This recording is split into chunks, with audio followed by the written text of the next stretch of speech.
今年首宗兒童流感死亡，有冇安全嘅方法預防流感？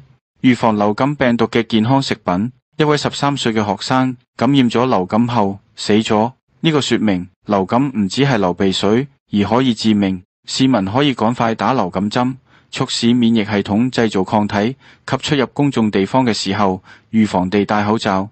打針有冇風險？有。對於患上自體免疫病，例如紅斑狼瘡、牛皮癬、乾燥症、類風濕關節炎，打任何疫苗都會因大大刺激免疫系統而嚴重惡化自體免疫病情。咁有冇一個安全嘅預防流感方法？流感病毒有好多型號，例如 H1N1、H2N3、H7N9 等等。H 同埋 N 代表2個流感病毒嘅蛋白質 hemagglutinin 血液凝集素同埋 neuraminidase 神經氨酸酶。甲型流感病毒可以係18種 H 其中一種，11種 N 其中一種，即係有18乘11等於198種型號。功能上 H 幫助病毒入侵人呼吸系統嘅上皮細胞，喺細胞內繁殖，之後新增嘅病毒用 N 離開細胞，傳染其他細胞。健康食品綠茶素 EGCG 同洋蔥素 quercetin 能夠抑制 H 同 N。醫生開藥特敏福 Tamiflu